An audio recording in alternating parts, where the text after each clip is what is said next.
Business management, जो कि paper first है। इसमें मैनेजमेंट बाय ऑब्जेक्टिव के बारे में जानेंगे। मैनेजमेंट बाय ऑब्जेक्टिव के बारे में इसके पहले क्लास में हम लोगों ने पढ़ा था definition and characteristics of MBO, यानी मैनेजमेंट बाय ऑब्जेक्टिव। पहले मैंने बताया था कि शॉर्ट फॉर्म में एमबीओ। तो आज हम पढ़ेंगे कि प्रोसेस और इंपॉर्टेंस के बारे में, एमबीओ के प्रक्रिया और महत्व के बारे में। सबसे पहले चलते हैं हम प्रक्रिया के बारे में। It involves 6 steps that incorporate managerial activity in such A systematic way. किसी भी कॉर्पोरेट में या किसी भी बिजनेस ऑर्गेनाइजेशन में कोई भी मैनेजरियल एक्टिविटीज जो है वो एक सिस्टमैटिक वे में होता है। तो जो मैनेजरियल एक्टिविटी वो सिस्टमैटिक वे में होता है। एमबीओ के थ्रू हम क्या करते हैं? एमबीओ के थ्रू, जैसा कि मैंने पहले क्लास में आपको बताया कि एमबीओ के थ्रू हम क्या करते हैं? मैनेजमेंट और एम्प्लॉय के बीच उनकी रिस्पॉन्सिबिलिटी को डिस्ट्रीब्यूट करते हैं। लेकिन इसमें वो सिस्टमैटिक वे में कैसे करते हैं, कैसे डिस्ट्रीब्यूट करते हैं, फिर उस ऑब्जेक्टिव को परफॉर्मेंस अप्रेजल के द्वारा कैसे चेक करते हैं, कैसे फीडबैक लेते हैं, ये हम जानेंगे प्रोसेस ऑफ मैनेजमेंट में। ये एक्टिविटी जो managerial activity in such A systematic way which is directly influenced toward efficient and effective achievement individual and organizational objective। तो जो भी ऑर्गेनाइजेशन का ऑब्जेक्टिव है वो क्या करता है? प्रभावित करता है, इन्फ्लुएंस करता है किसको? जो उद्देश्य है, किसी भी ऑर्गेनाइजेशन का जो उद्देश्य है वो प्रभावित करता है हम उस ऑर्गेनाइजेशन के उत्पादन को, उत्पादन की क्षमता को। जिस भी तरह का उत्पादन हो रहा है, सर्विसेज है, प्रोडक्ट हैं, तो उनको क्या करता है? प्रभावित करता है। क्या एमबीओ प्रोसेस के अकॉर्डिंग हम इसको देखते हैं कि कैसे हम डिस्ट्रीब्यूट करते हैं और कैसे फीडबैक लेते हैं एम्प्लॉय का कि वो ऑब्जेक्टिव के अकॉर्डिंग काम किए या नहीं किए, उनका परफॉर्मेंस कैसा है। चलिए देखते हैं process of MBO. First step, process of MBO का फर्स्ट स्टेप है डिफाइनिंग ऑर्गेनाइजेशनल गोल। क्या करना? संस्था का गोल को परिभाषित करना, ऑब्जेक्टिव को परिभाषित करना।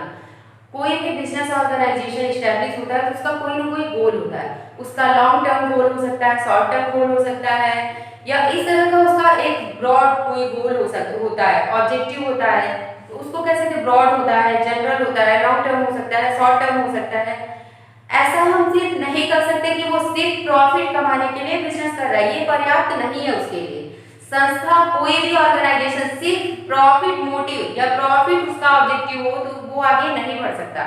उसके बहुत सारे ऑब्जेक्टिव हो सकते हैं, जैसे जो भी ऑब्जेक्टिव, जो भी उसका प्रोडक्शन है वो कितने समय में पूरा करना है, जो इन्वेस्टमेंट है वो कितना है, कितना करना है इन्वेस्टमेंट, कितना अपने यहाँ लेना है।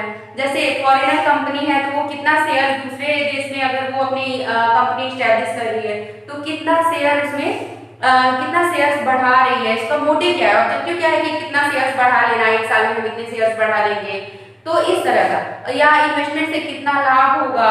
ये सारे एक ऑर्गेनाइजेशन के ऑब्जेक्टिव होते हैं। तो इतने सारे ऑर्गेनाइजेशन के ऑब्जेक्टिव होते हैं, इसमें से हर एक संस्था का अपना एक अलग ऑब्जेक्टिव होगा कि जिस तरह से वो अपना ऑब्जेक्टिव गोल का निर्धारण करेगी। इसमें क्या करती है वो?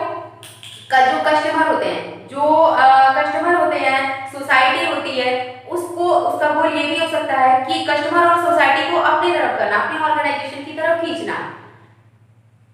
तो ये हमारा ऑर्गेनाइजेशनल गोल। सबसे पहले क्या करते हैं हम? डिफाइनिंग ऑर्गेनाइजेशनल गोल, उस बिजनेस का ऑब्जेक्टिव निर्धारित करते हैं या उसको परिभाषित करते हैं। नेक्स्ट स्टेप है हमारा सेकेंड, ये फर्स्ट स्टेप है। सेकेंड स्टेप है हमारा डिटरमाइनिंग एम्प्लॉय ऑब्जेक्टिव। ऑर्गेनाइजेशन का गोल निश्चित होने के बाद हम क्या करते हैं? एम्प्लॉय या सबऑर्डिनेट का ऑब्जेक्टिव फिक्स करते हैं। सबऑर्डिनेट या ऑब्जेक्टिव, सबऑर्डिनेट एंड एम्प्लॉय का ऑब्जेक्टिव जो होता है वो किस पे बेस्ड होता है? On the basis of organisational goal. Organisational goal के आधार पर इनके गोल को, इनके ऑब्जेक्टिव को सेट करते हैं कि आपका क्या काम क्या है। जैसे डिपार्टमेंट में बांट देते हैं, एक डिवीजन कर देते हैं। तो एक बड़ा ऑर्गेनाइजेशन है तो उसमें क्या करते हैं? हम डिपार्टमेंट बांट देते हैं कि आपका ये काम है, आपका प्रोडक्शन का काम है, आपका मार्केटिंग का काम है, आपका फाइनेंस का काम है, आपका ये डिस्ट्रीब्यूशन का काम है। इस तरह से हम क्या करते हैं? डिपार्टमेंट बांट देते हैं और उनको एक ऑब्जेक्टिव दे देते हैं कि आपको इतना प्रोडक्शन करना है, आपको इतना सप्लाई करना है, आपको इतना फाइनेंशियल मैनेजमेंट करना है। इस तरह से हम क्या करते हैं एक निश्चित अवधि के लिए। लेकिन ये जो एम्प्लॉय का गोल होता है, ऑब्जेक्टिव होता है, ये हमेशा शॉर्ट टर्म के लिए होता है। ये हमेशा शॉर्ट टर्म के लिए होता है, एक निश्चित समय के लिए होता है। क्योंकि एक निश्चित समय, एक साल का कोई उद्देश्य होता है, एक साल का उद्देश्य होता है कि हम इतने शेयर बढ़ा लेंगे, 6 महीने का उद्देश्य होता है हम इतने शेयर बढ़ा लेंगे, या ये भी हो सकता है गोल कि हम 6 महीने में इतना शेयर बढ़ाएंगे या उत्पादन इतना बढ़ाएंगे। इस तरह के जो ऑब्जेक्टिव है, तो एमबीओ में हमेशा जो मैनेजमेंट और एम्प्लॉय के बीच रिस्पांसिबिलिटी डिस्ट्रीब्यूट होती है या उनको ऑब्जेक्टिव दिया जाता है, वो ऑब्जेक्टिव हमेशा कैसा होता है शॉर्ट टर्म के लिए होता है, एक स्पेसिफिक टाइम पीरियड के लिए होता है। तो ये रहा हमारा सेकेंड स्टेप। अब हम क्या करते हैं ऑर्गेनाइजेशनल गोल सेट करने के बाद एम्प्लॉइज या सबऑर्डिनेट के गोल को या ऑब्जेक्टिव को सेट करते हैं, उसको डिटरमाइन करते हैं। इसको डिटरमाइन करने के बाद एम्प्लॉय एंड सबऑर्डिनेट ऑब्जेक्टिव को डिटरमाइन करने के बाद थर्ड स्टेप हमारा आता है constant monitoring employ progress and performance. यहां लिख सकते हैं progress and performance. Third step में हम क्या करते हैं मॉनिटर करते हैं एम्प्लॉय के प्रोग्रेस को, परफॉर्मेंस को। जो इसमें हम कह सकते हैं certain thing which are help to monitor the employee progress and performance।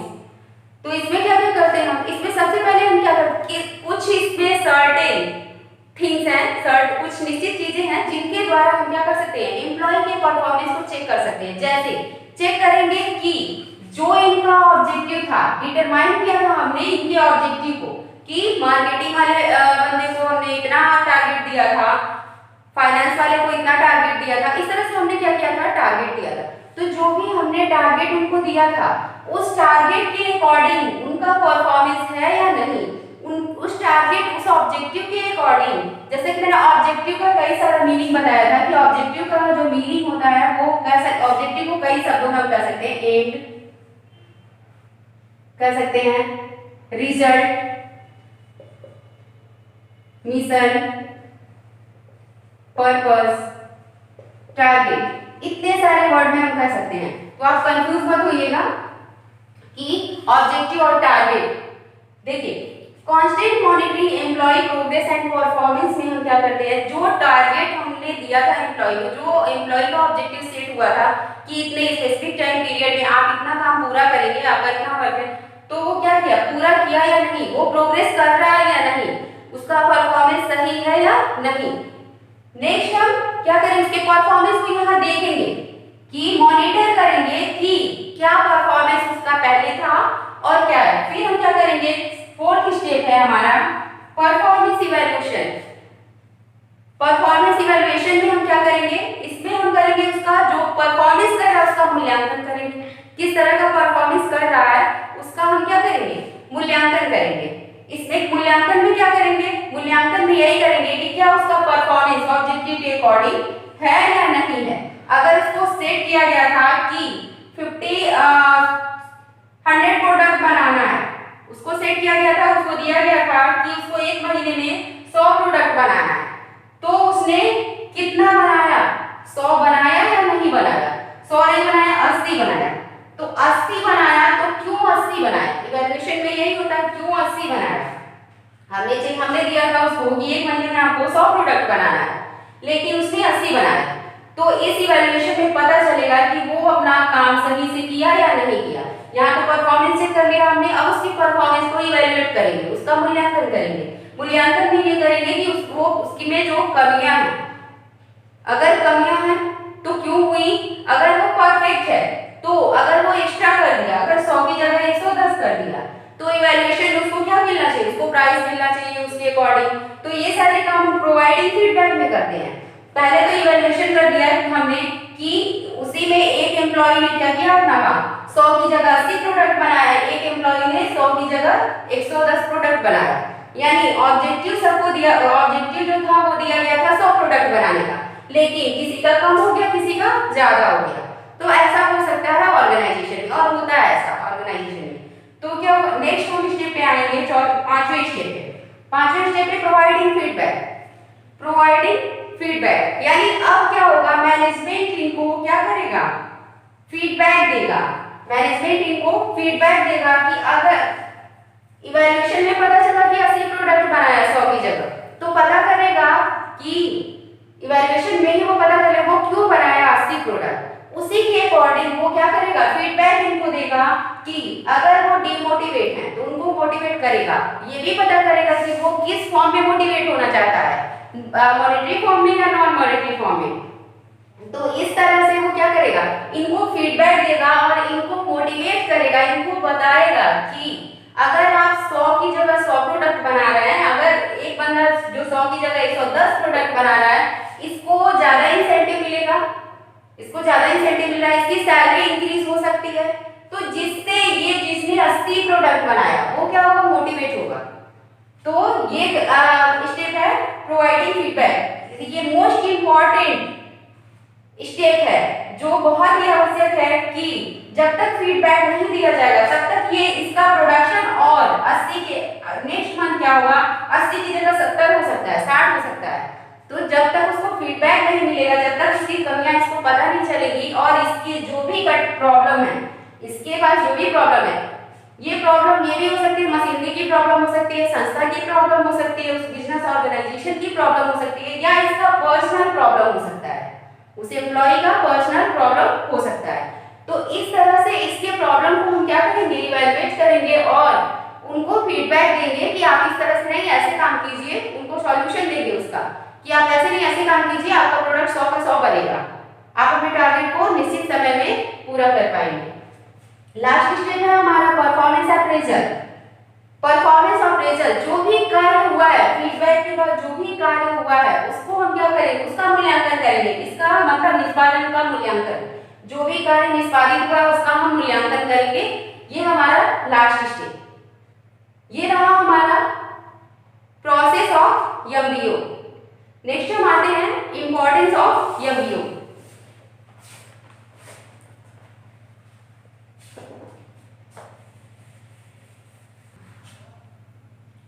Importance of MBO में देखेंगे तो कई सारे लोगों ने, जैसे पैलेस ने, ब्राउन ने अलग अलग महत्व बताए थे एमबीओ के। वो एक दूसरे से मिलते जुलते हैं सारे महत्व, बट पॉइंट अलग अलग उन्होंने बताया था।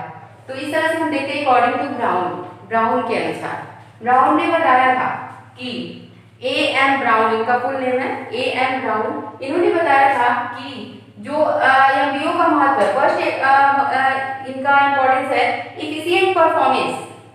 Efficient performance in the sense कि जो भी उपयोग किए गए प्रबंधकीय निष्पादन है, जो भी परफॉर्मेंस अप्रेजल, जो भी परफॉर्मेंस अप्रेजल है, उसमें क्या होता है, सुधार कर सकते हैं। जो हम परफॉर्मेंस अप्रेजल करते हैं, जो एम्प्लॉइयों का मूल्यांकन करते हैं, जो भी उनके द्वारा निष्पादन किया गया है, जो भी निष्पादन किया गया है, यानी जो भी उनका परफॉर्मेंस है, उस परफॉर्मेंस को क्या करते हैं, उस परफॉर्मेंस के थ्रू हम क्या करते हैं, उसमें सुधार करते हैं।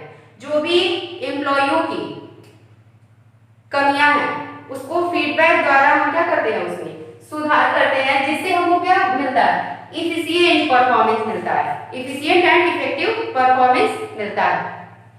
नेक्स्ट हम देखेंगे प्रॉफिटेबल एक्टिविटी। इसमें क्या है, प्रॉफिटेबल एक्टिविटी, यानी एमबीओ जो है वो लागू करने से किसी भी संस्था में या मैनेजमेंट को क्या होता है, प्रॉफिट मिलता है। प्रॉफिट मिलता है क्योंकि कम समय में शॉर्ट टाइम के लिए या स्पेसिफिक टाइम पीरियड के लिए ऑब्जेक्टिव सेट होता है, और उस ऑब्जेक्टिव के अकॉर्डिंग अगर परफॉर्मेंस होता है तो संस्था को क्या मिलता है, प्रॉफिट मिलता है। जब तक हम एम्प्लॉय और मैनेजमेंट का ऑब्जेक्टिव नहीं सेट करते हैं, शॉर्ट टाइम के लिए ऑब्जेक्टिव सेट नहीं करते हैं, तो एक निश्चित समय जब तक नहीं पता होगा, जब तक टारगेट नहीं दिया जाएगा, तब तक एम्प्लॉय उस टारगेट के अकॉर्डिंग काम नहीं करेगा। वो लॉन्ग टर्म गोल को लेकर चलेगा, और लॉन्ग टर्म गोल के लिए, लॉन्ग टर्म गोल को सक्सेसफुल करने के लिए छोटे छोटे गोल को पूरा करना बहुत ही इंपॉर्टेंट होता है। तो इसीलिए हम कहते हैं कि क्या, मैनेजमेंट एक कंटिन्यूअस प्रोसेस है, जिसमें लॉन्ग टर्म गोल तो होता है, बट उसमें डेली के कुछ ना कुछ गोल होते हैं, daily monthly, daily weekly, monthly, yearly, सबके कुछ ना कुछ गोल होते हैं। नेक्स्ट हम देखेंगे हाई मोरल। इससे क्या होता है, जो एमबीओ है एमबीओ है वो क्या करता है, प्रबंध जो मैनेजमेंट, ये मैनेजमेंट के मोराल को डेवलप करता है। इसमें क्या होता है, प्रबंधक का मोराल, मनोबल ऊंचा होता है। और प्रबंधक का मनोबल ऊंचा कैसे होता है, क्योंकि शॉर्ट स्पेसिफिक टाइम पीरियड के लिए वो अपने एम्प्लॉइयों को रिस्पॉन्सिबिलिटी सौंपता है, या मैनेजमेंट को जो रिस्पॉन्सिबिलिटी मिलती है, अगर वो अपनी रिस्पॉन्सिबिलिटी शॉर्ट टर्म के लिए पूरा कर रहा है तो उसके लिए उसको मॉनेटरी या नॉन मॉनेटरी फॉर्म में मोटिवेशन मिलता है। मोटिवेशन मिलता है तो उसका मनोबल ऊंचा उठता है। अगर उसको ज्यादा, अगर ऑर्गेनाइजेशन को ज्यादा रेवेन्यू हो रही है तो मैनेजमेंट की सैलरी इंक्रीज होगी, उनको इंसेंटिव बोनस मिलेगा। तो इस तरह से उनका क्या हो रहा है, मनोबल ऊंचा हो रहा है। नेक्स्ट है हमारा गुड डेलीगेशन। गुड डेलीगेशन क्या है, गुड डेलीगेशन यानी जो हम डेलीगेट कर रहे हैं, जो हम एम्प्लॉइयों को या सबऑर्डिनेट को डेलीगेट कर रहे हैं उनकी रिस्पॉन्सिबिलिटी, वो अच्छे से डेलीगेट हो पाएगा, क्योंकि उसमें स्पेसिफिक टाइम पीरियड के बाद हमको उनका परफॉर्मेंस चेक करना है, इवैल्यूएशन, परफॉर्मेंस इवैल्यूएट करना है, यानी उनका मूल्यांकन करना है परफॉर्मेंस का, उनको मॉनिटरिंग करना है। उनको मॉनिटरिंग करेंगे फिर, क्योंकि जो ये एमबीओ होता है, एमबीओ में हम क्या करते हैं, मैनेजमेंट और एम्प्लॉय के एग्रीगेट सहमति से हम उनको ऑब्जेक्टिव देते हैं, उनके द्वारा सहमति मिलने पर ही हम उनको ऑब्जेक्टिव देते हैं। तो इस तरह से गुड डेलीगेशन, ये है क्या एमबीओ का इंपॉर्टेंस। नेक्स्ट है गुड कम्युनिकेशन। इसमें क्या होता है, जो ये विधि है, जो ये मेथड है, एमबीओ मेथड है, वो क्या है, संस्था में कम्युनिकेशन सिस्टम को क्या करती है, विकसित करती है। कम्युनिकेशन सिस्टम यानी संचार व्यवस्था को क्या करती है, सुदृढ़ बनाती है या विकसित करती है। इससे समय समय पर मैनेजमेंट और एम्प्लॉइयों के बीच क्या होता है, कांटेक्ट होता है, और उनके अगर कांटेक्ट बना रहता है, कम्युनिकेशन लगातार कंटिन्यूअस, अगर मैनेजमेंट और एम्प्लॉय के बीच कम्युनिकेशन हो रहा है तो डेफिनेटली ऑर्गेनाइजेशन का ऑब्जेक्टिव पूरा होगा। नेक्स्ट है इफेक्टिव मैनेजरियल डेवलपमेंट। इससे क्या होता है, इफेक्टिव मैनेजरियल डेवलपमेंट, प्रबंधकीय विकास को बल मिलता है। इससे क्या होता है, प्रबंधकीय विकास को बल मिलता है, वो भी कैसे, इफेक्टिव, प्रभावशाली तरीके से। इसका क्या होता है, और इन जो मैनेजमेंट होता है उसकी योग्यता का भी विकास होता है, मैनेजमेंट की योग्यता स्तर भी ऊंची उठती है। तो ये है किसके द्वारा, ब्राउन के द्वारा, एएम ब्राउन के द्वारा। ये है हमारे इंपॉर्टेंस ऑफ एमबीओ। ब्राउन ने कुछ और इंपॉर्टेंस बताए थे, जैसे कि मोटिवेशन। मोटिवेशन यानी इससे क्या होता है, एमबीओ प्रोसेस में क्या किया जाता है, एम्प्लॉइयों को फीडबैक के अकॉर्डिंग क्या किया जाता है, इनको मोटिवेट किया जाता है, मॉनेटरी नॉन मॉनेटरी फॉर्म में इनको मोटिवेट किया जाता है। नेक्स्ट है डिसेंट्रलाइजेशन। इसमें क्या होता है, डिसेंट्रलाइजेशन हो जाता है, मतलब सभी का ऑब्जेक्टिव अलग अलग बांट दिया जाता है, सबकी रिस्पॉन्सिबिलिटी अलग अलग डिफाइन कर दी जाती है कि आपकी ये रिस्पॉन्सिबिलिटी है, इस तरह से डिसेंट्रलाइजेशन। नेक्स्ट है कंट्रोल। और अगर आप एक संस्था में अलग अलग एम्प्लॉइयों को अलग अलग रिस्पॉन्सिबिलिटी दे दिए हैं तो उन पे कंट्रोल करना भी बहुत आसान हो जाता है। नेक्स्ट है रिस्पॉन्सिबिलिटी, यानी रिस्पॉन्सिबिलिटी क्या होती है, इसमें एमबीओ में रिस्पॉन्सिबिलिटी डिवाइड हो जाती है कि किसकी क्या रिस्पॉन्सिबिलिटी है। नेक्स्ट है क्लैरिटी, और एमबीओ में जो भी ऑब्जेक्टिव होता है वो एक संस्था का ऑब्जेक्टिव तो पूरी संस्था के लिए है, लेकिन एक पर्सनल का, एम्प्लॉय का और एक इंडिविजुअल का या मैनेजमेंट का, सबकी रिस्पॉन्सिबिलिटी क्लियरली डिफाइन होती है। इसमें उसमें स्पष्टता होती है कि किसको क्या करना है, कितने टाइम में करना है। तो इस तरह से ये रहा हमारा importance of MBO. Next chapter हम अगले क्लास में पढ़ते हैं, तब तक के लिए